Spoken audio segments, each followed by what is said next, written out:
Location, Sydney, Australia. My new flatmate L was playing his first gig at a cool bar. I was keen to turn up and show some support.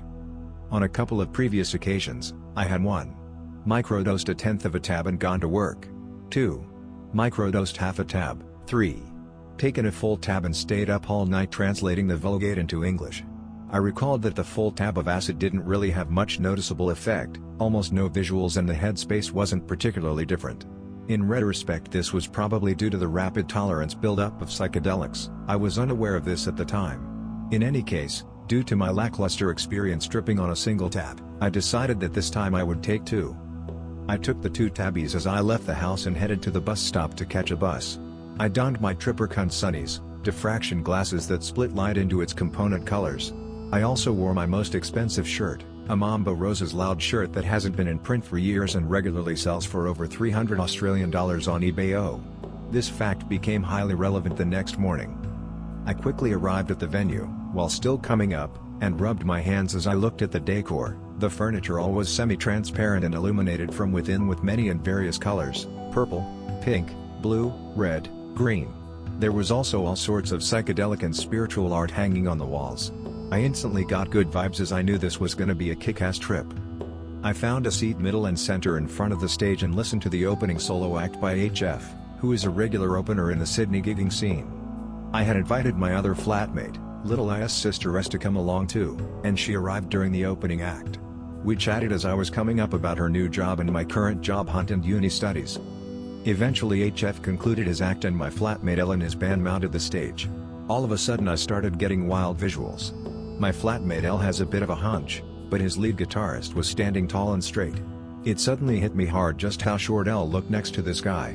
And now that the acid was kicking in, he looked like even more of an Oompa Loompa because his bass guitar was so damn massive. All of the colors of the lights, the curtains, the stage, the walls started popping and jumping. The rug that the band was standing on started to melt and wave, and the patterns on it looked like live snake sort of things. I could read every little expression on the faces of the members of the band. L looked so excited and happy that the gig was going well. He kept breaking out into these nervous but happy smiles whenever the crowd applauded. Seemed like I wasn't the only one having a good trip. I just sat there, shuffling in my seat due to the body load, but not feeling bad in any way whatsoever. The gig was amazing. The entire show felt like a religious experience. I felt as if I was God, and this band was giving me glory. The fact that so many people gathered together to watch this performance felt as if it had some sort of cosmic significance. As if this is the meaning of life and the pinnacle of human achievement. I started thinking that the story of history is the story of the emergence of God. In the beginning there was nothing, and from that nothing sprung everything, and by evolution, humanity emerged, and with humanity, beauty, truth and goodness. I started to perceive that mankind is on a trajectory towards God, and that final moment of history is God. These were the utterly crazy theological and philosophical thoughts I was thinking, and they only got even more intense as the next band mounted the stage. This band was hilarious. On the right side of the stage were 3 really cool looking dudes with badass haircuts, clothing and mustaches, playing drums, keys and bass. On the left side of the stage was this super geeky looking guy playing guitar. His parents were in the crowd and got a shout out. In the center of the stage was what I can only describe as a goddess. This girl with a perfect feminine figure, just the right amount of makeup, brilliant, revealing attire that showed off her physical goods and beauty.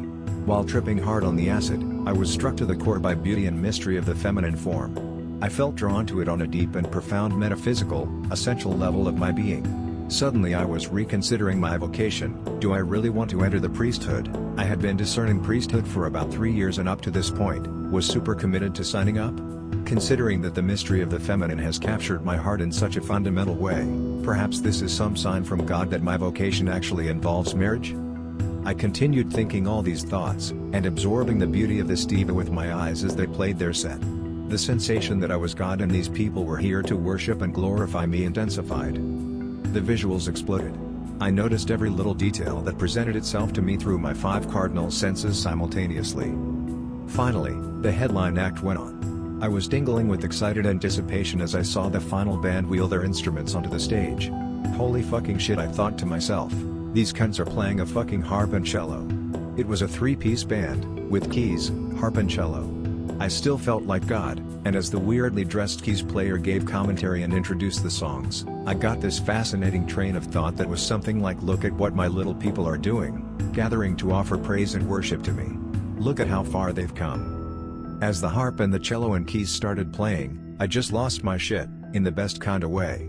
I could perceive all the infinite microtones as the bow crossed the strings of the cello, as if it were an auditory fractal. It was simply the most beautiful thing I had ever heard in my entire life. And the music was in a slightly sad and melancholy key. The emotions that were being conveyed by the music were ineffable and beautiful and sad. It felt as if the entire story of history was encapsulated in the song, all the ups, all the downs, the tragedies and the victories. And it just felt as if it was a movement forward, as if there is only one direction we can go, onwards and upwards to the heights of heaven. It just keeps getting better. I remember thinking to myself, this is heaven. I was experiencing infinite bliss, but not just infinite bliss, infinitely increasing bliss. This beatific vision was completely exponential. And yet the sad notes in the music made me remember. Remember all the tragedies of life and history, remember the holocausts, genocides, rapes and murders. And all of a sudden, for the first time in my life, I was struck with the full force of the mystery of evil. What even is evil? I remember whispering to my flatmate L, who had resumed his seat in the crowd. I simply couldn't comprehend it. I knew from my theological studies that evil has no inherent existence or reality, that it is a complete illusion, and suddenly I realized just how mysterious that is. It just seems so baffling to me, that here I am, experiencing the heavenly joy that comes from listening to the angelic music of the eschaton, and yet ISIS is out there lopping heads off at this very moment. It just didn't seem right. Like, of course this is a wonderful moment and I am enjoying it to the full, but fuck, what am I supposed to make of the fact that Hitler did what he did to the Jews? How should I understand this supreme symphony of good, in light of the incomprehensible mystery of evil? These thoughts occupied me all the way to the end of the gig. At no point did the trip actually become a bad trip, but I started to take on a strong sense of apprehension and anticipation. Somewhere deep down, I realized that tonight was to be the night where God, me, confronts evil and attempts to make sense of it. And I realized that this fundamental interplay between good and evil is what is driving all of reality as we know it. As the gig was over, I exited with my flatmate L and we headed for the bus stop. Now that the supreme beauty of the music had concluded, the trip started to get very confusing. I remember saying to L something about how girls don't exist, and all girls are evil.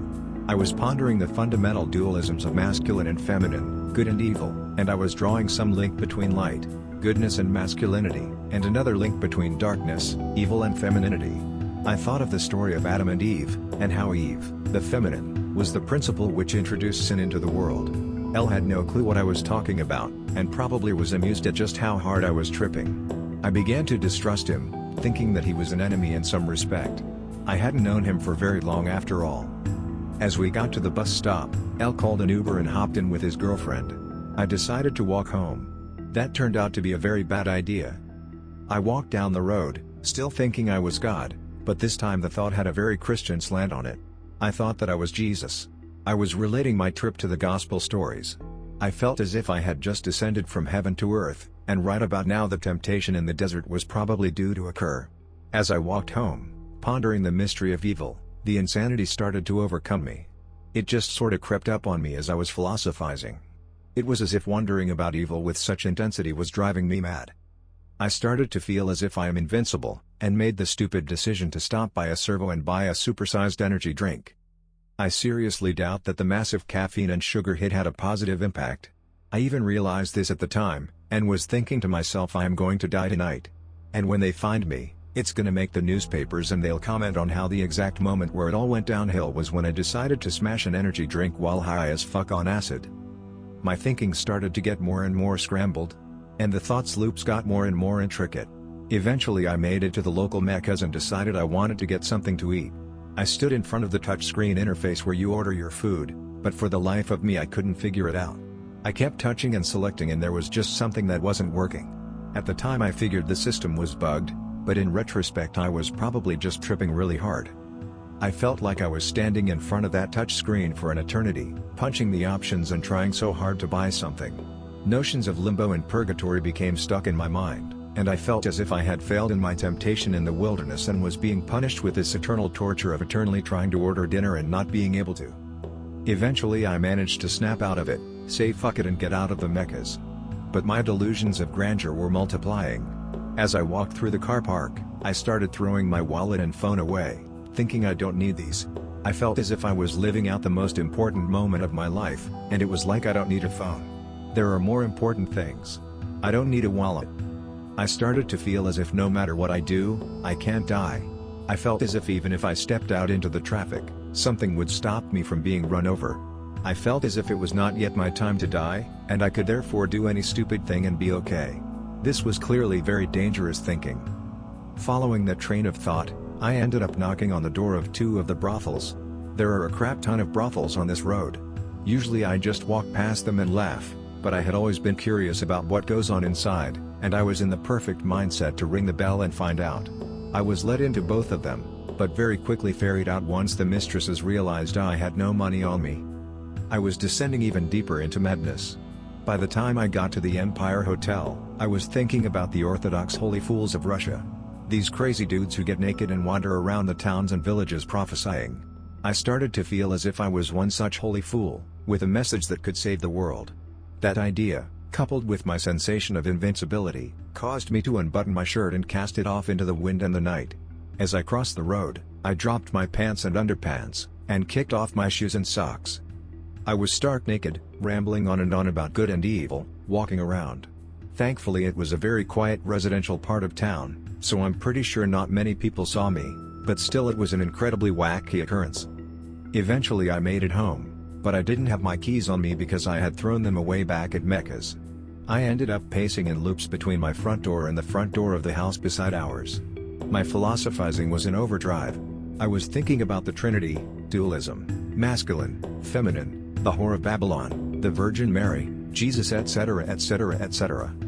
My drug-induced insanity just kept getting worse. Eventually, failing to get into my house, I instead continued to walk around the suburb, and eventually found myself walking in circles around the local Catholic church, where the Capuchin friars live. The visuals were labyrinth by this point. Not good, not bad, just alien and weird. I was stuck in insane thought loops, and the trip was oscillating between good, bad and neutral. When I was feeling good, I was anticipating that at any point it would head south, and when it headed south, I was holding on to the gospel promise that it's all gonna be okay in the end and eventually I would return to the good. This was clinical insanity. One common theme that kept recurring was the idea that the unknown could intrude into my reality at any time. And I was prophesying to myself as I walked around naked around the church that yes, at some point tonight, something unexpected is gonna happen that sends me to hell. Well, lo and behold, as I found myself pressing my naked body against the cold outer wall of the church for some reason, a cop appeared. Soon there were more cops. They asked me what I'd taken.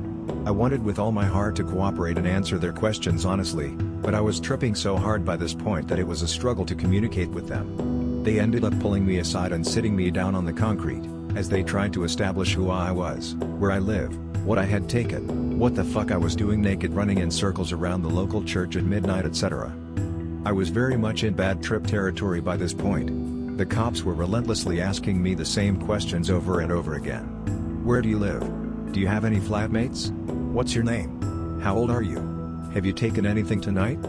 At one point one of the male officers laughed out loud and said he's the priest. And I just felt so full of shame, thinking that I legitimately was the priest and was setting a terrible example and letting down the parish and the church and God.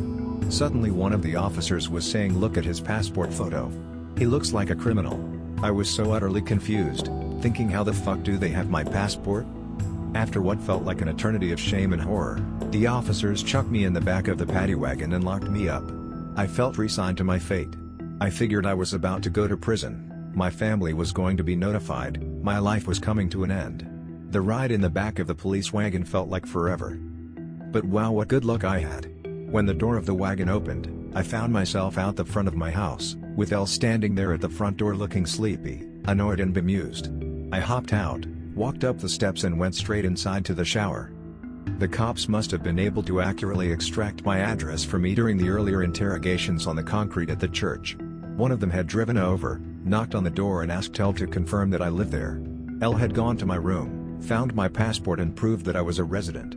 So instead of locking me up for the night they just kindly drove me home. I was so infinitely thankful that it turned out like that, rather than something worse. But I was still shaken up by the experience. As I hid under the covers of my bed, I had to leave the lights on so that I could stare at my clock and verify that time had passed and time was passing. The insanity was wearing off, but I was still terrified that at any time I could discover that it was all a dream, and I was actually in a prison cell or somewhere worse. I remember going down and brewing some tea and holding my head in my hands while praying, "Oh God, please tell me it was a dream, please tell me it didn't really happen." I managed to rest up a little. When I woke up, I discovered that it was not just a dream and it did really happen, and I knew this because I didn't have my phone, my wallet, my shoes, or my $300 loud shirt. I had to retrace my steps and literally pick up the pieces. I couldn't remember where I had dumped all my stuff on the way home, and I had to make use of Apple's Find My iPhone app to locate all my stuff. I ended up finding everything except for my shoes, socks, watch, drink bottle and loud shirt. It had rained during the night, so my shorts and underpants, which I found in the middle of the road, were soaking wet. In the end, I learned so much from the experience, and I don't regret it. But it was the first time that I realized that bad trips can involve the police, and actual bad things happening, rather than just psychological terror. I have tripped many times since then, but not on acid. This trip taught me that acid is psychologically next level, and 25-Einbohm is actually a safer drug in terms of the headspace. This trip directly led to me reconsidering my vocation. After being so utterly fascinated by evil, darkness, the feminine, I figured God might be calling me to move away from ordination and instead investigate relationships with girls again. Maybe I'll get married? At time of writing, a couple of months after this trip, I've picked up a new girlfriend. The future is bright, and even from a bad trip, good lessons are learned.